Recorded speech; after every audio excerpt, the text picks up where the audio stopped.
నమస్తే. తెలంగాణ రాష్ట్ర ప్రభుత్వము తెలంగాణ ఆవిర్భావ దినోత్సవానికి సంబంధించి సర్వం సిద్ధం చేస్తుంది. జూన్ 2వ తారీఖున సోనియా గాంధీ గారిని ప్రత్యేకంగా ఆహ్వానిస్తున్నటువంటి పరిస్థితి. సో మాట్లాడదాం ఇదే అంశం మీద.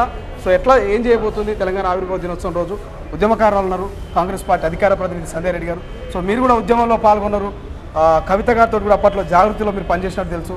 సో ఎట్లుండే అప్పుడు ఉద్యమంలో ఆ టైంలో ఎట్లుండే, తెలంగాణ వచ్చినాక ఎట్లుంది? తెలంగాణ ఉద్యమం కోసము నిజంగా అసలు ఎంత కష్టపడినామో, ఎంతోమంది ఉద్యమం కోసం పోరాడిండ్రు, ఎంతమంది అమరులు అయ్యిండ్రు. నిజంగా వారికి మరి 10 సంవత్సరాలు అంత ఉధృతంగా ఎన్ని ధర్నాలు దీక్షలు చేసి జైళ్ళకు పోయిండ్రు. కానీ వాళ్ళకి ప్రతిఫలం అనేది ఏం లేకుండా ఇలా కేసీఆర్ కుటుంబం ఒక్కటే బాగుపడ్డ రీతి అనేది కూడా మనం చూస్తున్నాం. 10 సంవత్సరాలు వాళ్ళకి న్యాయం జరగదు. కానీ తెలంగాణలో కాంగ్రెస్ పార్టీ వచ్చిన వెంటనే ప్రమాణ స్వీకారం చేసిన రోజే సపరేట్గా ఉద్యమకారులకి సపరేట్గా ఒక గ్యాలరీ కూడా ఏర్పాటు చేయడం జరిగింది. అదే వారికి ఉద్యమకారులకు అదే నివాళులను కూడా మనం చెప్పొచ్చు. అదే విధంగా కాకుండా ఈరోజు సోనియా గాంధీ గారు కూడా 2వ తారీఖు నాడు అమ్మ తెలంగాణ ఇచ్చింది సోనియమ్మ కాబట్టి నిజంగా సోనియా గాంధీ తెలంగాణ దేవతలాగా పోలుస్తున్నాం. ఎందుకంటే ఈరోజు తెలంగాణ వచ్చింది కాబట్టి ఈరోజు ఇంత సంతోషంగా ఇంత హ్యాపీగా ప్రతి ఒక్కరు ఉన్నారు. కానీ ఇంకా అది వచ్చిన తర్వాత ప్రతిఫలం అనేది ఏ ఒక్కరు విద్యార్థులు కానీ మహిళలు కానీ ఎవరు కూడా అంటే అంత హ్యాపీగా లేరు. ఎందుకంటే బీఆర్ఎస్ పార్టీ ఈరోజు టీఆర్ఎస్ పార్టీ కొట్లాడి బీఆర్ఎస్ చేసుకొని ఇలా తెలంగాణ ప్రజలకు చేసింది ఏం లేదు. కాంగ్రెస్ పార్టీ నుంచి అది సాధ్యమవుతుందని తెలుసు. ఒకటి కోరుకుంటున్నా, ఆ రోజు మేము తెలంగాణలో ఉద్యమం కోసం నేను 40 కేసులలో ఉన్నాను, జైలుకు కూడా వేసి వచ్చినాము. మేము రైలు రోకో దాంట్లో కూడా మేము అక్కడ రైల్వే దాంట్లో కూడా మేము కేసులు ఉన్నాయి మా మీద. ఎంతోమందిని చేస్తే గుర్తింపు లేకుండా పోయింది. ఇలా కాంగ్రెస్ పార్టీ గుర్తించి మంచి అవకాశాలు ఇచ్చింది కాబట్టి తెలంగాణ సోదరులకు కూడా చెప్తున్నాం, ఎంతోమంది చనిపోయింది, వాళ్ళ అమరవీరుల కుటుంబాలను కూడా గుర్తిస్తుంది. బీఆర్ఎస్ పార్టీ అయితే ఈరోజు ఉనికి లేకుండా చేసింది. అప్పుడు మీ మీద 40 కేసులు అన్నారు, మీతో పాటు ఎంతమంది మీద 40 కేసులు? నా మీద అంటే దాదాపు ఒక 13 మంది ఉన్నాము. అందులో మెయిన్ A1 కవిత, తెలంగాణ జాగృతి కేసీఆర్ బిడ్డ కవిత, A2 నేను, తర్వాత మిగతా వాళ్ళు ఒక 11 మంది సోదరులు ఉన్నారు. మేము ఆ ఉద్యమంలో ఎంత ఉధృతంగా చేసినామో, చాలా కష్టపడి చేసినాము.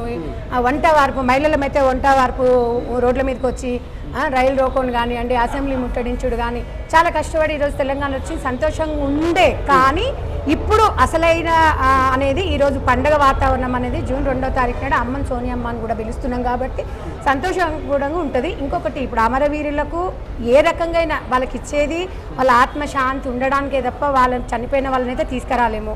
మన దాంట్లో మంచి గౌరవం అయితే కాంగ్రెస్ పార్టీ ఫస్ట్ వాళ్ళకి ఇస్తుంది. ఇలా కాంగ్రెస్ పార్టీ గవర్నమెంట్ ఇలా ఒక అమరవీరుల కుటుంబంని ప్రతి ఒక్కసారి మాట్లాడుతూనే ఉంది. కానీ మరి అదే బీఆర్ఎస్ పార్టీ ఇలా దొంగల్లాగా 5 మంది వాళ్ళ కుటుంబంలో 5 మంది పదవులు అనుభవించిండ్రు. ఇలా తెలంగాణ జాగృతి అనే వ్యక్తి దొంగదారిలో దాన్ని రద్దు చేసి భారత జాగృతి అని పెట్టింది. ఇలా తండ్రి బాటల్లోనే నడిచింది కవిత. మీరు అర్థమైందా తమ్ముడు? ఈరోజు టీఆర్ఎస్ పార్టీని బీఆర్ఎస్ పార్టీ ఎట్లా మార్చిందో, బిడ్డ కూడా దొంగదారిలో తండ్రి దారిలో పోయేసి జాగృతి అనే సంస్థను నడిపి ఉద్యమంలో ఎంతోమంది భాగస్వాములు ఉన్నారు. ఎవరికి కూడా లైఫ్ ఇవ్వలేదు, ఎవరిని కూడా గుర్తించలేదు. సేమ్ తండ్రి బట్టలో నడిచింది. అదే దగ్గర భారత జాగృతి ఎందుకు పెట్టుకుంది? ఢిల్లీలో పోయి జంతర్ మంతర్ దగ్గర ఇలా లిక్కర్ కేసులో ఎక్కడ అరెస్ట్ అయిపోతామో అని చెప్పేసి ఆమె ఇలా ఢిల్లీ జంతర్ మంతర్ దగ్గర మహిళా రిజర్వేషన్ గురించి కొట్ల సిగ్గుందా అనేది తెలంగాణ ప్రతి ఒక్క మహిళ అడుగుతుంది. నువ్వు 5 సంవత్సరాలు పార్లమెంట్లో నువ్వు ఉన్నావు ఎంపీగా, ఏ రోజైనా కూడా నువ్వు మహిళల గురించి మహిళా రిజర్వేషన్ల గురించి కొట్లానా? పదవి పోతే నీకు మీ అయ్యకు జనాలు గుర్తుకొస్తారు, అంతే తప్ప పదవులలో ఉన్నప్పుడు మాత్రం ఎవరు మీకు గుర్తురారు. దేవుడు అనేవాడు ఉన్నాడు కాబట్టి ఈరోజు మీ బతుకులు ఏమైనా తెలంగాణ ఆవిర్భావ సభలో ఇవాళ అంత మంచి రోజును కూడా మీరు అసలు ఊహించుకోలేకపోతున్నారంటే ఇలా తివార్ జైల్లో చిప్పలు పట్టుకొని ఎప్పుడో చెప్పినాము, ఎప్పుడైనా తెలంగాణ ఉద్యమకారులకే మేము గౌరవిస్తున్నాము. ఇలా మీకు దేవుడే తదాస్తు అని ఇలా నేను తివార్ జైల్లో చిప్పకూడు తింటున్నావు. ఇది తెలంగాణ ప్రజలు పాపం తెలంగాణ ప్రజలు మోసం చేసిరు. కానీ దేవుడు అనేవాడు ఒకడు ఉన్నాడు కాబట్టి దేవుడు అనేది నీకు తగిన శాంతి చేసిండు. ఇలా కేటీఆర్ మాట్లాడుతున్నాడు, ఆయన పీటర్ల దొరలాగా మాట్లాడుతున్నాడు. కేటీఆర్ ఏదో అంతా వాళ్ళకి అధికారం పోయిన తర్వాత ఏం మాట్లాడుతున్నారో అర్థం కావట్లేదు. ఎవరెవరి గురించి మాట్లాడుతున్నారు, దేని గురించి? కరెంటు గురించి మీరు మాట్లాడతారు, కరెంటు మినిస్టర్ గురించి మాట్లాడతారు. సిగ్గు లేకుండా మాట్లాడుతున్నారు. మీకు ఏ సిగ్గు శరాలు ఏం లేవు. ఇలా రైతులను గాలికి వదిలేసిర్రు, గిట్టుబాటు ధర మేము ఇస్తామని చెప్తున్నాము. 5 నెలలు నెలలైంది అధికారంలోకి వచ్చి ఏం చేయలేదు. మీరేం మీకు 10 సంవత్సరాల నుండి 10 సంవత్సరాల నుండి తెలంగాణ ప్రజలకు ఏం చేసిరు మీరు? అది తెలంగాణ ప్రజలు గమనిస్తేనే రైతు రుణమాఫీ చేస్తున్నాం మేము, ఒక్కొక్కటి చేసుకుంటూ వస్తాం. మాకు 5 సంవత్సరాలు తెలంగాణ ప్రజలు మాకు అవకాశం ఇచ్చిండ్రు. మీరేదో వచ్చి మాకు చెప్పక్కర్లేదు. తెలంగాణ ప్రజలకు మేము ఇచ్చిన హామీల కన్నా ఎక్కువనే వాళ్ళు ఎంత సంతోషంగా ఉండాలనేది కాంగ్రెస్ పార్టీకి తెలుసు. 54 సంవత్సరాల చరిత్ర అధికారంలో ఉంది. 120 సంవత్సరాల చరిత్రలో ఉన్న పార్టీ 54 సంవత్సరాల అధికారంలో ఉంది. ప్రతి ఒక్కరు తెలుసు. మీరెంత ఈడ్చి కొడితే 20 ఏళ్ళు మీ పార్టీ పెట్టి 20 ఏళ్ళలో 10 ఏళ్ళు చేసి 10 లక్షల కోట్ల అప్పు తెచ్చి తెలంగాణలో మీరు వేసిపోయిండ్రు. ఇలా రైతు బందీ ఇవ్వలేదు, అది బందీ ఇవ్వలేదు, ఇవన్నీ అని మాట్లాడుతారు. మీరు అంతకు మించి మాట్లాడేది ఏముంది? నిజంగా కూడా కేసీఆర్ కుటుంబం ఏం చేసింది తెలంగాణ ప్రజలకు అని చెప్పేది, ఏం చేసి 10 లక్షల కోట్ల అప్పు నెత్తి మీద వేసిపోయిందని అంటున్నారు. ఇలా కాంగ్రెస్ వస్తే కరెంట్ లేదంటే కాంగ్రెస్ వస్తే ఈ టీఆర్ఎస్ కొడుకులకు ఒంట్లో కరెంట్ ఉండదని భయపడుతున్నారు. అంతే తప్ప వాస్తవంలో ఇలా కరెంటు గురించి, రైతుల గురించి ఉచిత కరెంట్ ఇచ్చింది రాజశేఖర రెడ్డి గారు. కాంగ్రెస్ పార్టీ ఫస్ట్ సంతకం ఉచిత కరెంటు మీద పెట్టారు. అది మర్చిపోయి నువ్వు ఇష్టం వచ్చినట్టుగా మాట్లాడుతున్నారు. మీరు వచ్చి మాకు చెప్పేది ఏంది? మాకు తెలుసు. ఇప్పుడు విద్యార్థులకు ఉద్యోగాలు, మహిళలకు సేఫ్టీ కోసం ఇన్ని అత్యాచారాలు జరిగినాయి. ఇంత జరుగుతున్నప్పుడు ఇవాళ ఆయన కేటీఆర్ ఏదో మాట్లాడుతున్నాడు, అది ఆడ జరిగింది, ఇది ఈడ జరిగింది, శ్రీరెడ్డి హత్య గురించి. ప్రధానంగా కాంగ్రెస్ పార్టీ హత్య రాజకీయాలకు తెరలేపింది. మంత్రులు హత్య రాజకీయాల పాత్రలు అంటున్నారు కదా, జూపాలి మీద కామెంట్ చేస్తున్నారు. నిజంగా హత్య రాజకీయాల కుట్రలేపుతా ఉందా, తెరలేపుతా మీకు? తమ్ముడు మీకు ఒకటి తెలుసా, కాంగ్రెస్ పార్టీ అనేది ఎప్పుడైనా హత్య రాజకీయాలు కానీ ఇలాంటివి ఎప్పుడైనా ప్రోత్సహించిందా? ఎప్పుడు ప్రోత్సహించదు. ఎవడోడో కొట్టాడుకుంటే మంత్రికి ఏం సంబంధం అండి? మంత్రి ఉండొచ్చు, నియోజకవర్గం ఉండొచ్చు, ఊరు ఉండొచ్చు. అయినంత మాత్రాన్ని ఏమన్నా వీళ్ళకి ఏమన్నా వచ్చేది ఉందా? ఇలా కేటీఆర్ ఆయన చెప్తున్నాడు, టీవీలలో చెప్తున్నాడు, 200 కిలోమీటర్లు ప్రచారం ఆపేసి ఇవాళ వచ్చినామని అంటే, మరి మీకు 200 కిలోమీటర్లు ఈ రోజు అంటున్నారు. నేను అడుగుతున్న సింగరేణి కాలనీలో చిన్న పిల్ల 3 సంవత్సరాల అమ్మాయి మీద అత్యాచారం జరిగినప్పుడు ఈ నా గార్దనా కొడుకు కేటీఆర్ ఎక్కడ పోయినా నేను అడుగుతున్నా. ఆ రోజు అమ్మాయి 3 సంవత్సరాల అమ్మాయి మీద అత్యాచారం చేసి చంపేసినప్పుడు ఈనా కొడుకు ఎక్కడ పోయిండు, వాళ్ళ చెల్లి ఎక్కడ పోయింది, కేసీఆర్ ఎక్కడ పోయిండు, హరీష్ రావు ఎక్కడ పోయిండు, ఇవాళ సంతోష్ రావు ఎక్కడ పోయింది? సిగ్గు లేకుండా మాట్లాడుతున్నారే కాంగ్రెస్ పార్టీ గురించి. కాంగ్రెస్ పార్టీ గురించి మాట్లాడే అర్హత మీకు లేదు. హత్య రాజకీయాలని కాదు, కాంగ్రెస్ పార్టీ కూడా ఎప్పుడు కూడా ప్రోత్సహించదు. ఎవరినైనా ఎవరిని కూడా ఇలాంటివి ప్రోత్సహించదు. ప్రజల కోసం పనిచేయడానికే కాంగ్రెస్ పార్టీ ముందుకు వస్తుంది. కాంగ్రెస్ ఆనవాయితీ కాదు, కాంగ్రెస్ సాంప్రదాయం కూడా కాదు. అట్లాంటివి వినడానికి కూడా మాకు అసహ్యం ఉంటుంది. మాకు అట్లా అంటే కూడా భయం ఉంటుంది. కాంగ్రెస్ పార్టీ అంటే ఒక గౌరవము. ఎందుకంటే ప్రజల పార్టీ, ఇది ప్రజల కోసం పనిచేస్తుంది. ప్రజల ఎజెండానే కాంగ్రెస్ పార్టీ. మీరేమో ప్రజల పార్టీ, ప్రజాపాలన అంటున్నారు, కానీ మంత్రులంతా ట్యాక్స్ వసూలు చేసి ఢిల్లీకి పంపిస్తున్నారు అంటున్నారు. అటు బీజేపీ కావచ్చు, ఇటు బీఆర్ఎస్ నాయకులు అంటున్నారు యూ ట్యాక్స్ అంటూ, ఆర్ఆర్ ట్యాక్స్ అంటూ, బ్రూ ట్యాక్స్ అంటూ ఇన్ని ట్యాక్సులు వసూలు చేస్తుంటారు. ఎట్లా చూస్తారు? తమ్ముడు, ప్రభుత్వం వచ్చి ఎన్ని రోజులైంది? ఇలా సిగ్గుచేరాలు ఉన్నాయా? ప్రభుత్వం వచ్చి ఎన్ని రోజులైంది? ఎప్పుడే వసూలు చేసి ఎప్పుడు పంపించినాం మేము? అంటే మేము ఇచ్చిన హామీలు ఉన్నాయంటే నాకిపోతుంది. ఏమైనా ఉన్నాయా? మీకు తెలియదు ఏముంది తమ్ముడు? ఢిల్లీకి ఎందుకు పంపిస్తారు? ఈ గార్దనా కొడుకులకు తలకాయలు అనేది పనిచేయదు. నిజంగా నాకు కోపం వస్తుంది అట్లా మాట్లాడుతుంటే. ఇవాళ ఎట్లా చేయాలి తెలంగాణని? ఇవాళ తెలంగాణ ఉద్యమకారులకు ఎట్లా న్యాయం చేయాలి, రైతులకు ఎట్లా న్యాయం చేయాలి, విద్యార్థులకు ఎట్లా న్యాయం చేయాలి, తెలంగాణ వెనుకబడిపోయింది అని చెప్పేసి మేము ముందుకు ఎట్లా తీసుకుపోవాలి? ఒక్కొక్కటి రైతులకు రుణమాఫీ కానీ, 500 బోనస్ వడ్లకు కానివ్వండి, తడిచిపోయిన ధాన్యాన్ని కూడా కొనమని చెప్పేసి విద్యార్థులకు ఎట్లా అని చేయాలి మేము ఆలోచిస్తుంటే, వీళ్ళు వచ్చేసేమో ఏదేదో ఢిల్లీకి పంపించిన కర్మ ఓనికేం పట్టింది?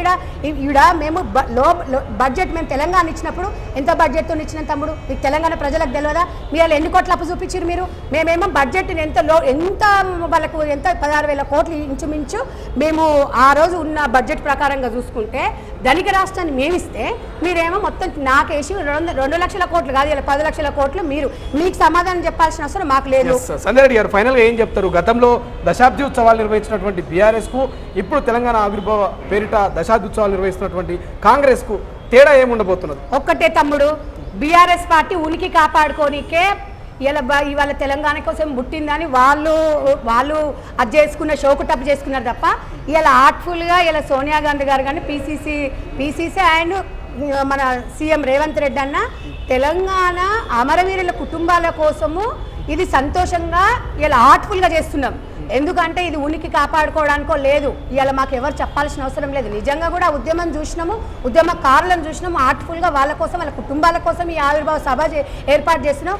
అమ్మని సోనియమ్మని కూడా ఎందుకు మీరు ఒకప్పుడు బలిదేవతను కొలిచిరు, మీకు సిగ్గు లేకుండా ఇవాళ ఎవరు బలిదేవత ఎవరు? అదే ఇవాళ అమ్మ తెలంగాణ ఇస్తేనే కదా ఇవాళ మీరు మినిస్టర్లు అయ్యిండ్రు. మీరు హరీష్ రావు విషయమే తీసుకుందాం సార్. ఈరోజు హరీష్ రావు లబ్బర్ చెప్పులు వేసుకొని తిరిగే వ్యక్తి ఇన్ని వేల కోట్లకి ఎట్లా అధిపతి అయ్యిండు? ఇలా 10,000 రూపాయలు ఇంట్లో ఉన్న నీ బిడ్డ ఇలా 10,000 కోట్లు సంపాదించిన పరిస్థితి ఎట్లా ఉందనేది తెలంగాణ ప్రజలకు తెలుసు. కాంగ్రెస్ పార్టీకి అంత అవసరం లేదు. ఇలా రేవంత్ రెడ్డి గారు సీఎం అయినా కూడా ఆయన వచ్చి ప్రగతి భవన్లో ఏమి ఉండలేదు, ఆయనకు స్పెషల్గా ఇల్లు అడగలేదు, సింపుల్ సిటీగా 10 కాన్వాయ్లు అడగలేదు. ఆయన ఉన్న కాన్వాయ్లనే పోతున్నాడు, సింపుల్గా ఉన్నారు. రైతు బిడ్డ ఇలా రైతు పక్షం, ఎందుకంటే రైతు బిడ్డ కాబట్టి రైతుల గురించి మహిళలు కూడా అక్క జిల్లాలో ఎట్లా మంచిగా ఉంటే బాగుంటుందన్న ఒక ఆతృతతో ఆయన ముందుకెళ్తున్నాడు తప్ప ఆయన ఆర్బాటల కోసం, ఆయన కుటుంబం కోసము గవర్నమెంట్ వాడుకోవడం ఎక్కర్లేదు. మీరు అందరూ చూస్తున్నారు. ఇంత సింపుల్గా ఉంటాడా రేవంత్ రెడ్డి? మేము కాదు, ఎవరు మామూలుగా కార్యకర్తలు వెళ్ళినా కూడా అందరినీ అప్పట్లాగా పీసీసీ అంతకుముందు ఎంపీ ఎట్లా ఉన్నాడో ఎమ్మెల్యే ఎట్లనో అట్లనే చేసి మాట్లాడతాడు. ఈ నా కొడుకులు ఎప్పుడన్నా వచ్చేసి ప్రగతి భవన్ కాల్ దగ్గరికి ఒక ఎమ్మెల్యేకే టైం ఇవ్వలేదు కేసీఆర్. ఇవాళ కేసీఆర్ వచ్చేసి ఇలా కట్టబట్టుకొని తెలంగాణ ఉద్యమంలో నువ్వు ఉద్యమకారుడు కాదనం, కానీ ఆ గౌరవం మీరు నిలుపుకోవట్లేదు. ఆ గౌరవం నిలుపుకోవాల్సిన అవసరం కేసీఆర్ గారికి ఉంది. ఒక తండ్రి లాంటి గారు చెప్తున్నా నేను. ఇక్కడన్నా మీరు ఒళ్ళు దగ్గర పెట్టుకొని, ప్రతిపక్షంలో ఉండి ఒళ్ళు దగ్గర పెట్టుకొని మీరు మీ ప్రజలు ఎట్లయితే గెలిపించారో వాళ్ళందరి నమ్మకాన్ని ముమ్ము చేయకుండా మూసుకొని ఇలా కాంగ్రెస్ పార్టీకి సపోర్ట్ చేసుకుంటూ తెలంగాణని సస్యశ్యామల ముందుకు తీసుకోవాల్సిన బాధ్యత లేకపోతే అతి త్వరలో కూడా మీ పరిస్థితి అనేది బయటకు వచ్చేస్తాయి. Thank you so much. ఇది గత ప్రభుత్వం నిర్వహించినటువంటి దశాబ్దోత్సవాలకు కాంగ్రెస్ పార్టీ నిర్వహించబోతున్నటువంటి తెలంగాణ ఆవిర్భావ దినోత్సవానికి చాలా తేడా ఉంది.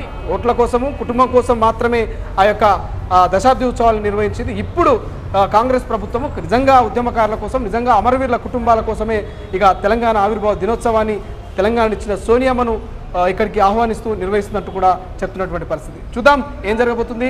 జూన్ 2న తెలంగాణ ఆవిర్భావ దినోత్సవం నిజంగా అంగరంగ వైభవంగా ఉండబోతుందా?